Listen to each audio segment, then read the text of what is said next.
Hello and welcome to Legally Speaking with me, Tarun Nangia. Today we present you the signature show titled Saturdays with Sigvi. And we begin this show with a good note. Dr. Singhvi has been elected to Parliament for the fourth time. He's been now beginning his fourth time as the Rajya Sabha MP, which is a record of sorts. So it is on a good note that we start.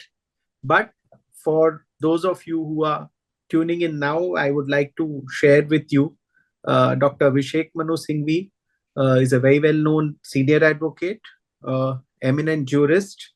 He is formerly chairman of 3 parliamentary standing committees, important ones, those on law, home, and commerce, 3 very important departments.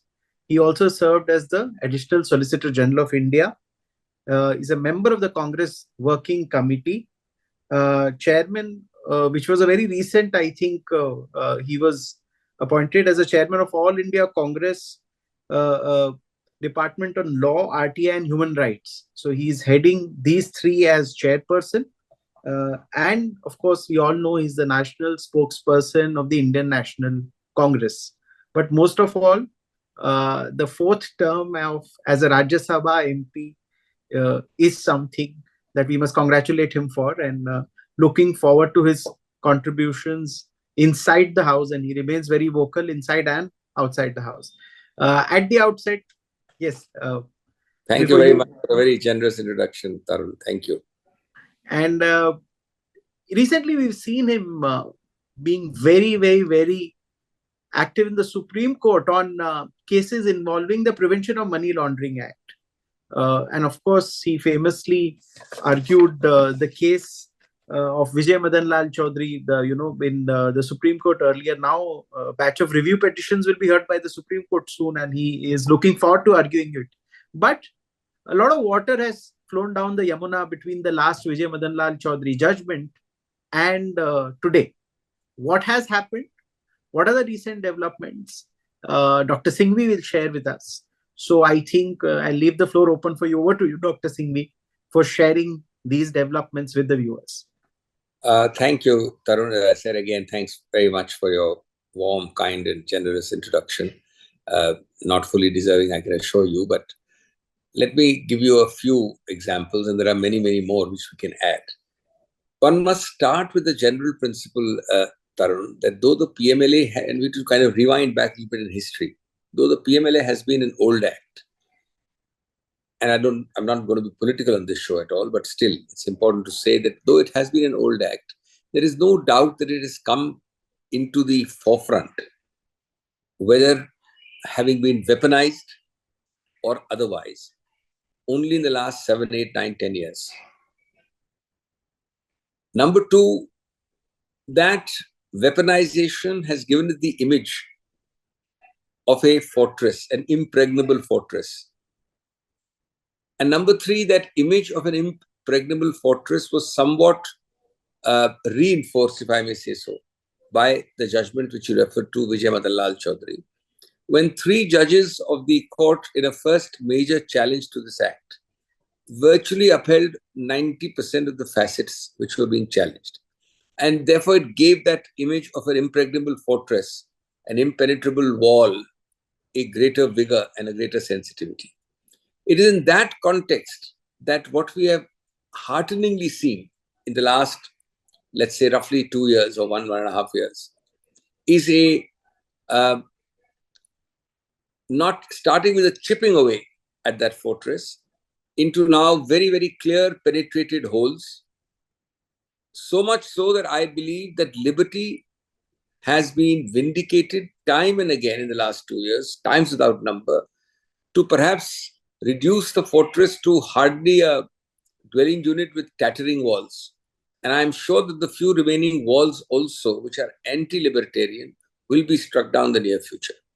That's the overall context I wanted to start with before I give you 2 or 3 concrete examples, and we'll give more examples after that.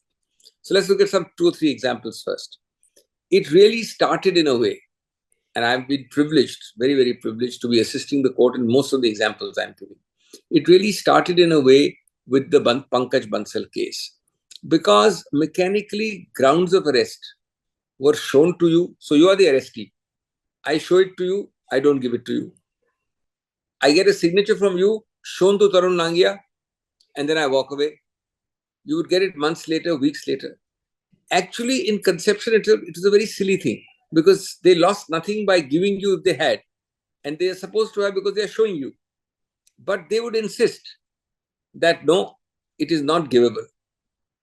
Pankaj Bansal's great advance, which I had the privilege of arguing, was to hold that simultaneously and coterminously with your arrest, I must give you, and the word is give, not show, narrate, oralize, call out, but give to you grounds of arrest. It's also vital and important because you are not dealing with some kind of a child's play or hide and seek. You are dealing with liberty issues where how will that person who doesn't know his grounds of arrest in his hand instruct his lawyers, tell his family members, these are false, I'm being arrested on ABC, they don't exist, let's work on our appeal or our writs on that ground. So it was a very pedantic, obstinate, mulish obstinacy view, and it was rightly struck down in Pankaj Bansal. That is point number one. So immediately I remember the way we came out of court on the day of judgment, almost in the next hour, ED started supplying grounds of arrest. And this has been a great advance of law because it enables you to be better equipped to deal with the onslaught. A second judgment which came subsequently, which also chipped away at the wall, which seemed impregnable. Once you are there, you must suffer 2-3 years, is a normal thing, you can't come out. Sanjay Singh, a very weird case where he was never summoned, never interrogated, never on the radar for years and years. But after the so-called, scam or so-called thing had broken down for months, 24 months or something like that. There was a very funny thing. One of the statements which came in the press mentioned his name, which the ED admitted by mistake was his name. It was not his name, it was mentioned wrongly, and ED admitted that. Perhaps foolishly, perhaps overzealously, perhaps over-aggressively, Sanjay Singh did what a citizen who's outraged and indignant can do, of course. It may be a mistake to be very aggressive about it. He sued them. He said, how can you take my name wrongly? He was arrested a week or 4 days after that. Now, I'm not saying anything, but you can draw your own conclusions if you are suddenly picked up. So he rotted in jail for as much as 6 months. But his was the first time when, in the course of argument, which I had the privilege of leading, the court made its view very clear that there is no apparent thing which you find against him, and kind of suggested that if the prosecution persisted with opposing his release, they'd be forced to opine on the merits. So that happened to be the first case where after lunch, the prosecution led by the ASG, Mr. Raju, conceded that very well, he may be released, but don't give anything on the merits. So that's the second advance. It kind of took away from this impregnability image and restored faith in everybody, including courts and litigants, etc. That look, when you are wrong, you can interfere. What if it's a PMLA? The most important was the set of orders which came then in the Kejriwal case, which I had the privilege of arguing in May and June, May and July of 24. In May, we got a release order, which was again the first time, specifically looking into various facets, but ultimately, in the realistic sense, saying, look, he's a leading politician who needs to be released for campaign, but for 3 weeks only. And then came a thumping judgment in July, which was reserved, by the way, the July judgment was reserved in May. But the July judgment came in July, delivered in July, by which time he had gone back to jail, which has held a number of things. It has said reasons to believe must be shown to exist. They must be demonstrable. Necessity to arrest must be demonstrable. And they referred that question to a larger bench. Grounds of arrest, and they made a distinction, by the way, in all three. They said grounds of arrest are not reasons to believe. Reasons to believe are not grounds of arrest. And both do not by themselves make out a necessity to arrest, which you must demonstrate independently. In other words, I can do the same job with Tarun Nangia without arresting him. Otherwise, please demonstrate why is it necessary for Singhvi to arrest Nangia, without which Singhvi cannot do proper investigation. That has to be demonstrated, not just my say-so. So these put limitations and safeguards. And the judgment, of course, also had various other principles. And again, at the end of it, it said, though we are referring to a larger issue, we are indefinitely releasing Kejriwal. And mind you, these are all ED cases. Each case I've talked to now is ED case. So there are three examples I'm giving. Let me end by the fourth. All of these show that one of the impregnabilities of the PMLA, which was unnecessarily fortified by what I consider a wrong judgment, which will be in the fullness and ripeness of time be re-looked at, Vijay Lal Chaudhary. One of the impregnabilities unnecessarily emphasized was this is Section 45. It's virtually a non-bail givable provision because you cannot show that you are not guilty. Now, all that has fallen as well. This bar of bail, supposedly imagined under 45, is not there. You will give bail just like other provisions, only you'll have a little heightened extra cautious approach. But otherwise, you can give bail as much. So these are four examples I gave you. Thank you for explaining some recent developments in the Prevention of Money Laundering Act and related cases, some of which you yourself argued, be it Sanjay Singh or for Arvind Kejriwal, the sitting Chief Minister of Delhi. What I would want to know, of course, Manish Sisodia, you argued. That I've yet to come to. That I've yet to come to, yes. Yes. But one thing that I would want to ask you, that there have been developments in Section 50, that courts have made some observations on Section 50 of the Prevention of Money Laundering Act. Whereas there are some other developments also. Could you also further reflect on those 3-4 developments in your next answer? Let me give you 3-4 more examples. Because as I said, this has been a little telescoped in the last, let's say, 18 months odd. So they're all coming thick and fast now. The next and possibly the most important is the judgment which we obtained in Manish Sisodia a few weeks ago. It's a very important judgment by the bench of Justice Kawai and Vishwanathan, where they have laid down a number of principles. They have looked at length of incarceration.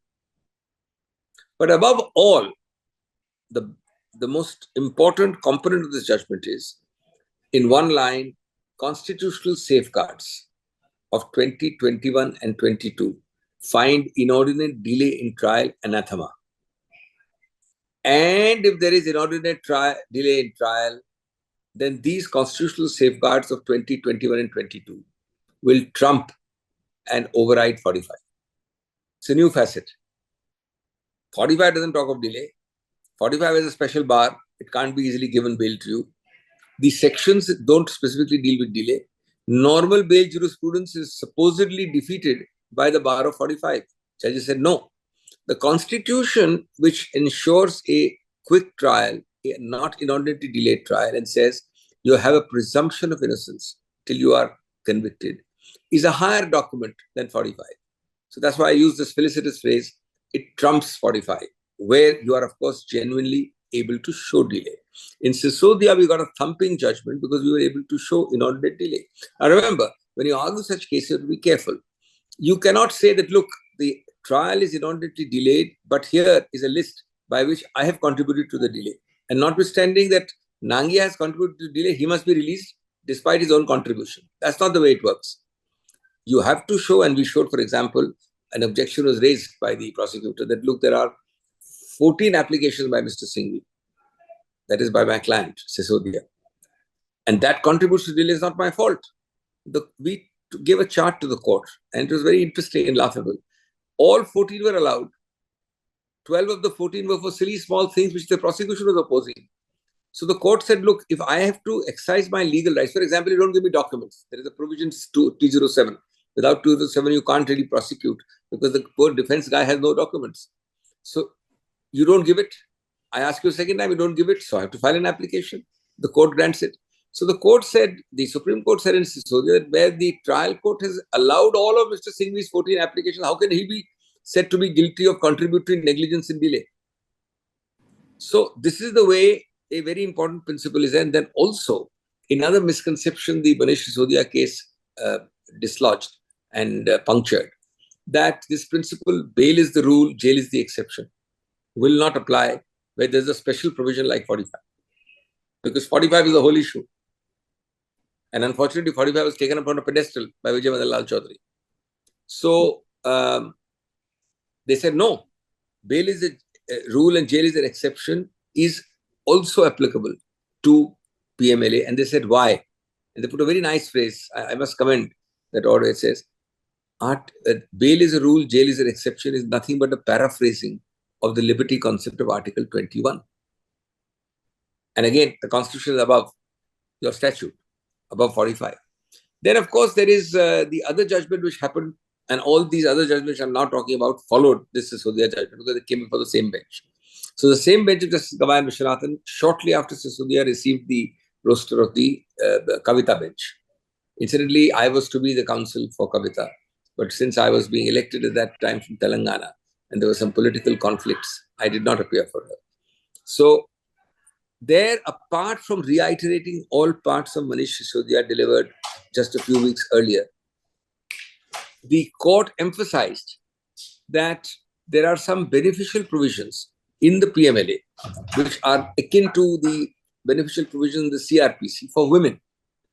And you must give full benefit to them and deprecate it and use very strong language against the trial courts and the High Court, which had brushed aside saying that you cannot create a special benefit for women. They said, no, the statute gives it. In fact, to be very honest, the High Court had used some very unfortunate word. It said that educated and empowered women don't need this kind of special treatment. So the court said, it's not the fault of the accused that she's educated and empowered. That doesn't mean that she has diminished rights in liberty, equality in criminal law or PMLA. So these are advances which happened based on the Manish Sisodia principle ultimately. Then there are other judgments, for example, Prem Prakash. They non-political. I mean, don't think they're only in political cases it's happening. It's a non-political case, though it was linked to the Jharkhand CM. But the chap himself was not a political figure, though he was linked to the CM. They said, look, it's a PMLA case, doesn't matter. Jail is the exception and bail is the rule, will apply here also. And then, of course, we've had the reservation in the judgment has been reserved in Kejriwal's case just yesterday. We are not going to comment on that because it's sub judice, but in the near future, following these judgments, you should expect something along the same lines because these are Supreme Court judgments, hardly a few weeks old. And today, this is the day before we are going to be showing your show, there is a release fairly, on the miscellaneous stage of a chap called Singhal, Neeraj Singhal, in today's judgment. And part of the reason was, of course, the long delay in incarceration. Something like, I forget how much, like 450 days or so. That is long. But also, the argument was made that thousands of crores are involved. And the court said, we are actually moved by this fact of thousands of crores because we don't like society to be cheated. We are also very shocked. But we cannot allow liberty considerations where beyond the half of the minimum sentence is done to mean that he'll indefinitely remain in jail, even though the charges are serious in terms of large amounts of money. So this is the conspectus. The bottom line is that you have now reached a situation which should have been there in Vijay Madan Lal, which should have been there earlier. Because the most precious thing you have in a democracy by the rule of law under a constitution is liberty. And that the courts are now alive to awaken, but more importantly, are actually implementing, not really talking about it. Because that is where the real operational dynamics of a constitution works, not merely giving sermons. Thank you for the second intervention where you shared many recent developments in the PMLA, notably also the order by Justice Bhushan Gavai and Justice K.V. Vishwanathan that you explained. On a final parting note, there have been other allied developments in PMLA. What would be your final finishing comments, given that very soon you're going to appear and argue to the review petition challenging the Vijay Madan Lal Chaudhary judgment? And of course, those are going to be long drawn arguments. What would be the final comment for the show today? Two broad themes. One is that there are other judgments which are moving away from PMLA. There are many. PMLA is nothing but a special act, as you know. It just takes away from the CRPC. There are other special acts, NDPS, NIA, UAPA. what is heartening is that there are a flurry of judgments in the recent past on those special acts and those special anti-bail provisions under NIA. There have been Meena's case, bench of Justice Suryakant. There has been two Javed cases, bench of Justice Gawai. There has been Prabir Purekastha under NIA. All of them, the court has taken robust judging, keeping liberty uppermost, and not being, dissuaded by technical arguments and jargon. I think that's very heartening, and it applies as much to PMLA because it's nothing but another special act. A very important judgment, which of course could go any direction, is the one reserved in the Abhishek Banerjee case about the applicability of the extent of applicability of 160 of the CRPC, which is special provisions for special situations about minors and women, and to what extent it should and must apply. And therefore, that part will also be decided soon. It's, I think, been reserved. I appeared there also by a bench headed by Justice Bela Trivedi. So that is one of the things in the pipeline. That's the second and last aspect is the Vijay Madan Lal reconsideration. That is on more fundamental parts of the interpretation and the validity of the act itself. I'll give one example. I found very technical and then leave it. Take, for example, Section 3. The idea being given there is that mere possession can cause an offense to money laundering. Now, the whole difference between income tax offenses and money laundering offenses are that if you have black money, if you have generated money without accounting for it, you are doing an income tax offense, which is a non-penal offense in the sense it's not a physical offense. It sounds in penalties and all, arrest is not available. But you have to show how you have converted, projected, used, manifested that money outside in a new house, in a new car. Only that completes the offense of money laundering. That distinction is being forgotten in the way Section 3 is being looked at today in PMLA. And that is what is going to be one of the important issues to be argued before the reconsidering bench of Vijay Madan Lal. There are other issues about, how to value properties which you attach and all that. So that's going to be a basic law. It deserves, and of course, most importantly, Vijay Madan Lal overruled or impliedly overruled Nikesh Tarachand Shah. The interpretation of 45 itself was given a very clear meaning by Justice Nariman. That will be up again for consideration in the reviewing bench of Vijay Madan Lal. So, thank you. No, you were saying something. No, so this is the position. Therefore, there's a lot of activity on this front, and it's heartening, and it's robust, and it's candid, and it's pro-liberty. And I'm very happy about it.